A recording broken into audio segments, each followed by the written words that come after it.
Hi, everyone. Thanks for joining us. My name is Jessica, and I'm here today with my colleague Lisa to bring you our latest virtual episode of Bookmarked. We both hope you're all well out there, and we're really glad that you could join us for some quick reviews of some of the latest books that we've been reading. So I think for this episode, Lisa was going to start us off. Lisa, what is the first book that you brought with you today? I brought a wonderful book called Race the Sands by Sara Beth Durst, who's an award-winning fantasy writer for kids, teens, and adults. And this is a standalone book, which I have to say, as I was reading it, I wished it was part of a trilogy because I didn't want the story to end. Sara Beth Durst on her website describes it as two kick-ass women battle injustice, corruption, and deadly enemies in their quest to become monster racing champions. Oh. So what you have here is the world of Bakar is a world where if you've lived evilly, you come back reincarnated as this monstrous species called a Kihawk. And a Kihawk is a mashup of animals. And the only way you can free yourself from this reincarnation is by winning this race, this ongoing race that's been going on for generations. And you have to have a human rider. So, of course, who are those human riders? You have former grand champion and now disgraced trainer Tamra, who hooks up with rookie Rhea. And she needs to win the winnings from the race in order to keep custody of her daughter. And the steed that they are going to ride or use is this lion-like metallic creature that's unknown and very mysterious. And you don't know if the pairing's going to work or not. Why would you consider reading this book, even if you're not a fantasy reader? Well, if you enjoy sweeping, epic, thought-provoking, and superb world building with powerful, strong, kick-ass women, you're probably going to get really absorbed and just fall into this story naturally. If you are adult fans of YA authors Tamora Pierce and Megan Whalen Turner, if you've enjoyed The Bear and the Nightingale series by Catherine Arden, then you'll probably also really appreciate Durst and her writing. Catherine Arden, actually, her quote I really liked as a synopsis of the book, and I'll leave us with that. National velvet with monsters and a big helping of palace intrigue. Race the Sands is monstrous, literally, heartwarming and empowering in equal measure, an incredibly fun and inspiring read. And I know that talking to some of our patrons and some of my friends and family, that even if you've been a really big reader during this time period, some people have been having trouble concentrating, and I've been one of those people. I've dipped in and out of books, but I haven't necessarily been able to stay with the book. Mm-hmm. This is one of those books I was able to stay with. That sounds really good. And it's funny that you bring out that point about being able to concentrate during this time on reading. And I found one of the things that I noticed is a lot of people say like they can't concentrate on reading, and they've actually been watching more television lately. But I find it so jarring watching television and seeing the way that people are interacting with each other. Just regular transactions in a store or giving people hugs or getting together in groups. It's amazing how quickly that became strange to me.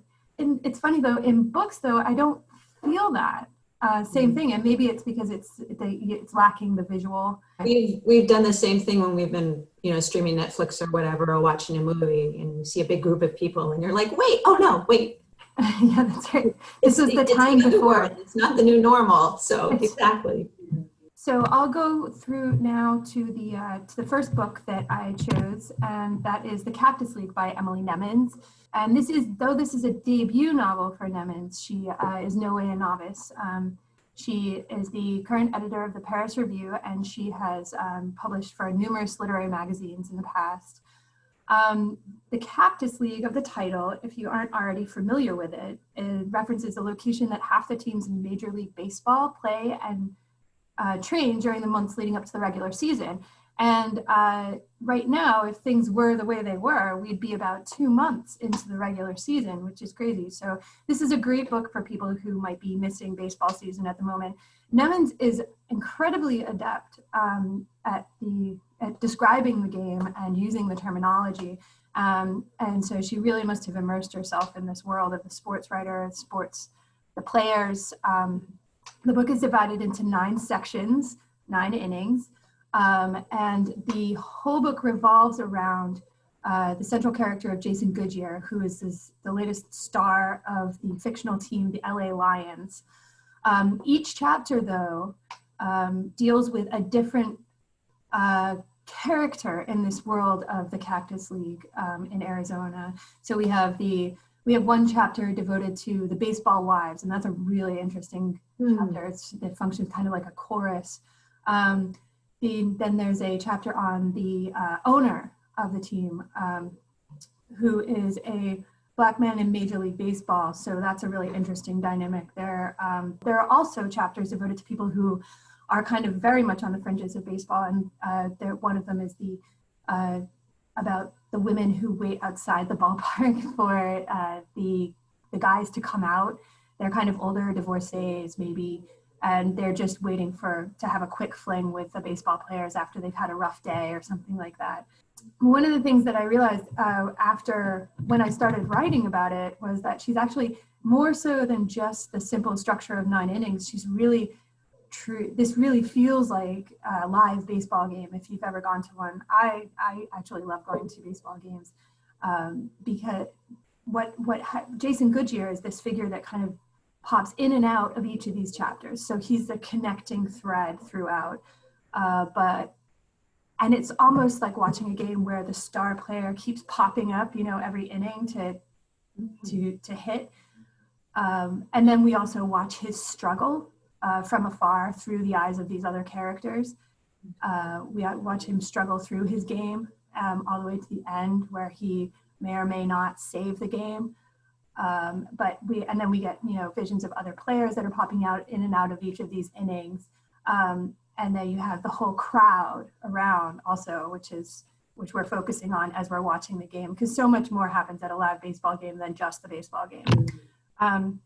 So anyway, I thought it's set in 2011 also. So not only do we get this really interesting set of characters, but it's telling the story of a post real estate, post-economic crash and the years of recovery afterwards in Arizona in particular, where there was a lot of overdevelopment, a lot of abandoned development. And so some of these people are squatting in houses that were never sold. So there's just so much to this book. And it was really it's so rare that I get these books where I can't wait to get to them, and I just did not want to finish it. Yeah. I didn't want to leave the book, and the end left me absolutely breathless. So really surprised me. And I would say definitely fans of Jennifer Egan's A Visit from the Goon Squad, another favorite of mine. And the structure is very similar to Olive Kitteridge. And of course, if you like The Art of Fielding, another popular, well-done baseball novel with great characters, then you'll also like this one. So that's it. Wow, right. That's really wonderful that we have 2 very different genres, and we both, didn't want them to end. So yeah, well, regardless of the genre, sometimes it's just a really great book. I've definitely had that experience with other genres. Exactly. Well, my next one is a narrative nonfiction. It's been getting a lot of press. It's Hidden Valley Road: Inside the Mind of an American Family by Robert Kolker. And Robert Kolker is an award-winning journalist, author in his own right. So Hidden Valley Road is about Don and Mimi Gavin, who are the sort of quintessential American family, and raised 12 kids over the baby boomer years, over a period of 20 years. And they had 10 sons and 2 daughters. And of the 10 sons, 6 of them over the course of their lives were diagnosed with schizophrenia. The girls were not.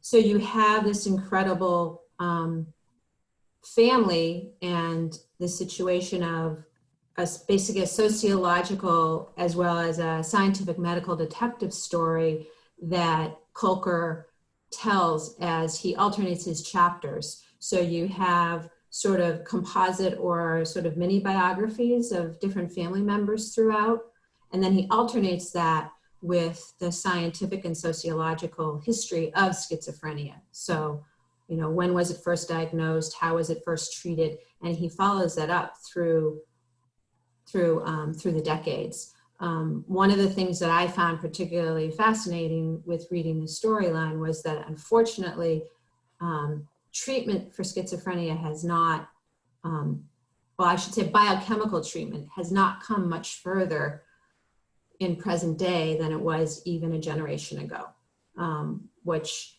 goes to, you know, pharmaceutical companies and what are pharmaceutical companies going to pursue in order for them to make the money for, you know, studying certain drugs.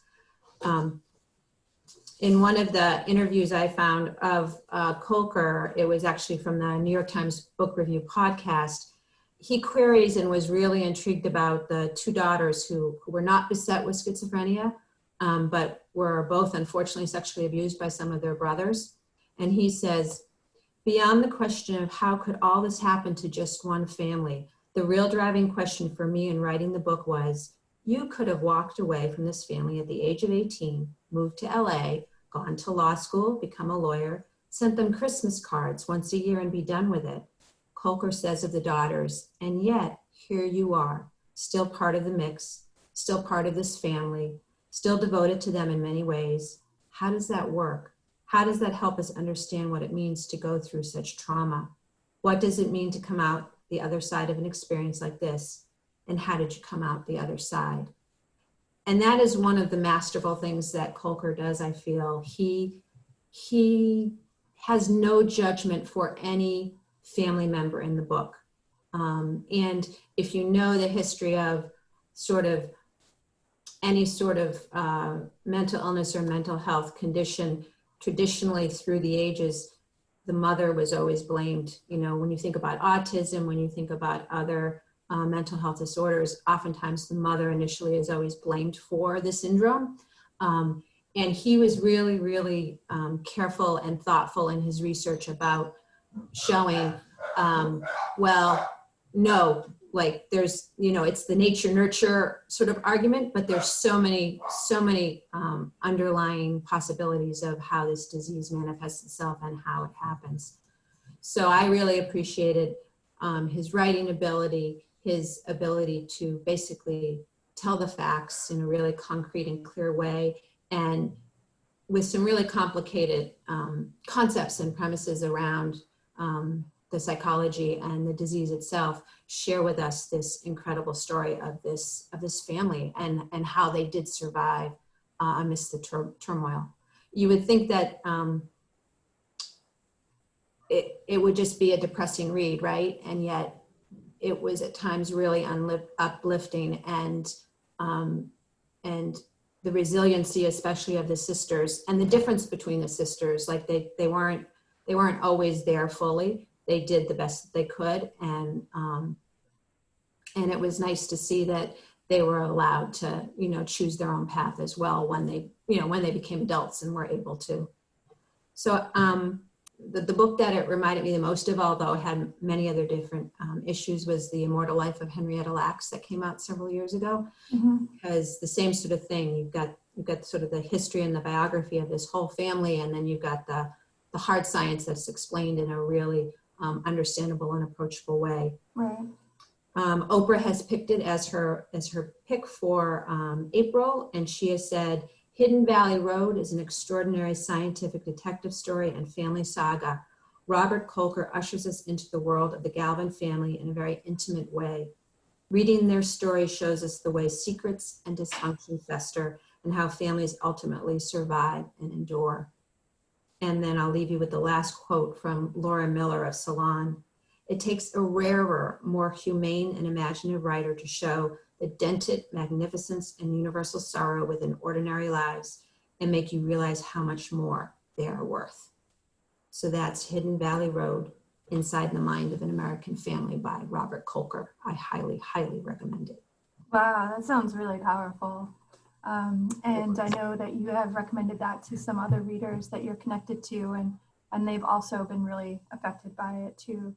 Yeah. So that's great. I hope to be able to have a chance to read that. I don't get to read much nonfiction. My focus is on fiction, but that sounds like a really important story, though. Yeah. So the next book that I have to talk about is called All Adults Here by Emily Straub, and it actually just came out. So Emma Straub is the author of several well-received novels, including The Vacationers and Modern Lovers. She's a great writer. She's great with characters. She does not get too sweet. She does not get too stay on a saccharine level in any way. She does delve into some of these real big issues. And in this one, All Adults Here, we've got coming out in older age, abortion, divorce, abandonment, coming of age, and all of these issues are treated with a real sincerity and maybe ultimately a lightheartedness. Straub introduces us to Astrid Strick, who is a 68-year-old widow who just witnesses her frenemy be run down by a school bus in the parking lot of her hairdresser. And she decides then and there that it is time to come out finally to her family and reveal that her best friend is more than just a best friend. And to quote the line that Astrid Strick says in the book, there's no time to waste, not in this life. There were always more school buses.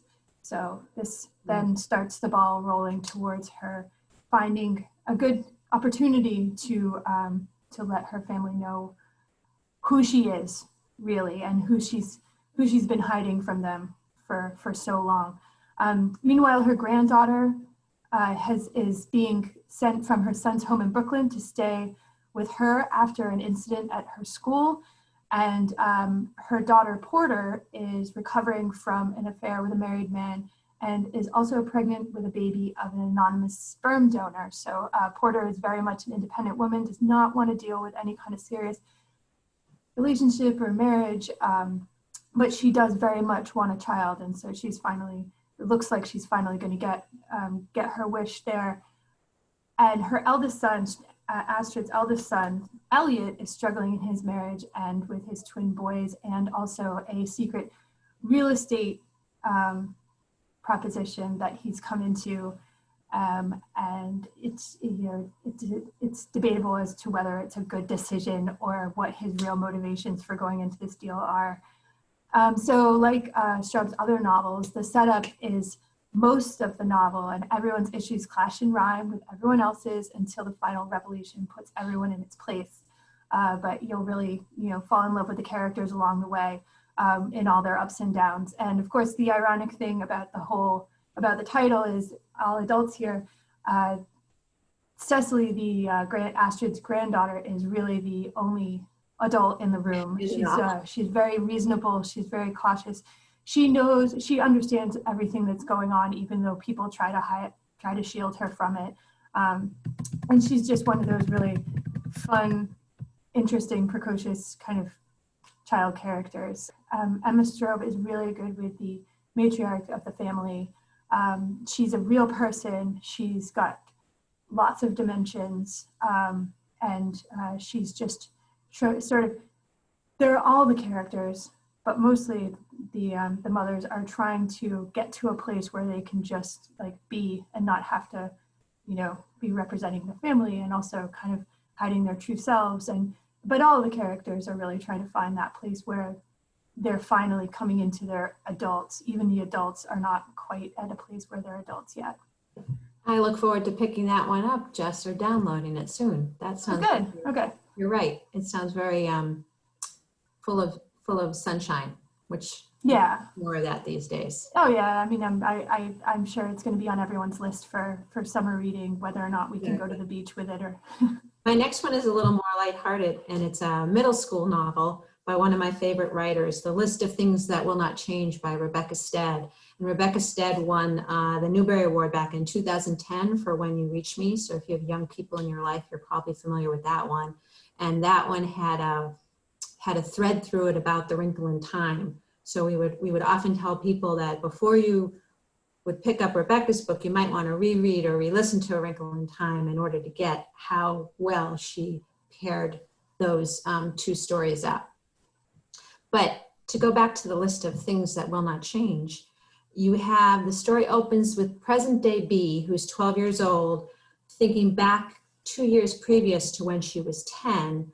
And she is a sympathetic and wonderful character. One of the things Rebecca Stead does really well is talk about these middle school years and the middle school feelings of tweens. B is recalling her parents' split, and before the divorce, her parents have guaranteed her that, you know, everything's going to there are still things that are going to stay the same. She gets this green notebook. She starts a list of the things that will not change. Number one, of course, is mom loves you more than anything else. Number two is dad loves you more than anything else. And B continues, of course, to keep that list going because that adds to her comfort level since she is a somewhat anxious child. So also on tap in the story is you've got B's dad, who's come out as gay when she was 8 and is presently in a relationship with his boyfriend Jesse, and they are planning a marriage. Also, we've got Jesse's daughter Sonia, who actually lives with her mom out in California, who's going to be coming back and spending time with them and getting to know their new family in New York. And B is desperately, she's an only child. She's always wanted a sister. So B initially has, you know, the illusion or the delusion, you could say, of, oh, I'm finally going to have my sister. And of course, when Sonia shows up for the first time, it's not quite the way that B envisioned it. B also has larger than life feelings. And even with sort of the most ordinary things that happen in the course of a day, Stead does an incredible job of having her share those feelings and try and sort them out. And she also has a therapist that helps her through the process of trying to sort those feelings out. Throughout the whole story, I was always rooting for B. She didn't always make the right decisions, and I think that speaks to the fact that, you know, none of us always make the right decision, and yet we can still be a sympathetic character. So if you like believable, sympathetic, well-developed characters and stories about, you know, unconditional love and blended families and the ongoing relationships that form and ebb and flow, if you also want a good read-aloud option to kids ages 9 or above, this would be a great read-aloud option. And if you like any books by Cynthia Lord, Holly Goldberg Sloan, Kevin Henkes, who is known more for his chrysanthemum picture books, but also has written some middle school books like Olive's Ocean, which was an award winner, and Sharon Creech, you're probably really going to enjoy the list of things that will not change, which I predict will be on many award lists this coming year. Oh, cool. Yeah. I look forward to it. Well, my final book is the latest novel from Courtney Sullivan. It's called Friends and Strangers. And it's another sort of a lighthearted domestic fiction, tackles some difficult issues, but never gets too dark and psychological. It's more about relationships and motherhood. So Courtney Sullivan is the author of two previous novels, including Maine, which is a perennial summer favorite for a lot of people, and Saints for All Occasions, a 2017 story about two Irish immigrant sisters who come to New York and the life that they left behind. Sullivan is an expert at domestic and family drama and also the relationships between women, sisters, and friends. It's no surprise that one of her earliest loves, as she tells the New York Times, was the classic Little Women. So she really knows about the relationships between sisters and friends. Her latest novel, due out in June, focuses on Elizabeth, a new mom and newly transplanted from her Brooklyn, New York home to miles away to an upstate, she says, upstate but not cool upstate, far removed from her friends and the life she once lived. She is or was a writer before she moved and had a child, but is sort of flailing on some of those ambitions. She's promising to return to it once things are a little bit more stable, and she struggles a little with new motherhood, spends any free time she has tracking a Brooklyn Mommy Facebook page and trying to reconnect as much as she can with that life she had before. Her and her husband's, they never really cement the connections that they have in their new home, except for their in-laws, her husband's family, and she has a particularly pleasant relationship with her father-in-law.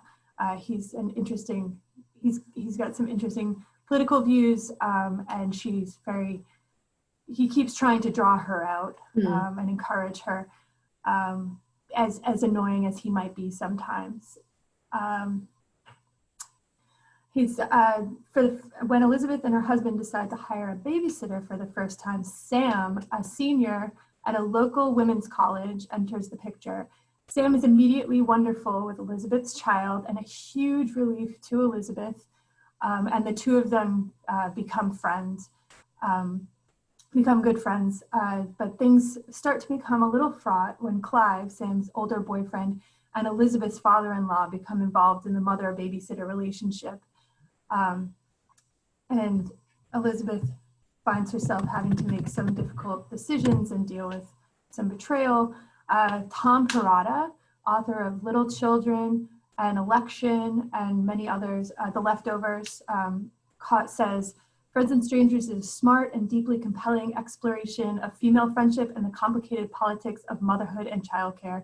J. Courtney Sullivan is a shrewd and sympathetic observer of our current cultural moment with an unerring eye for the way that the unspoken realities of money and class can affect even our most intimate relationships. It's funny, I started reading this one at the same time as I began another one that's coming out in June called Everything Here is Under Control. And both books begin in much the same way, although The Mother in Everything is much darker and struggling in a much more deeply psychological way. But there are definitely echoes between the two of the struggle of new moms face and the disproportionate pressure on the mom versus the dad in these relationships. But Everything Here is Under Control is also a good pick for people. It would be a good pick for people who are looking for something a little bit deeper and absorbing. So, wow. But I will be finishing that one next.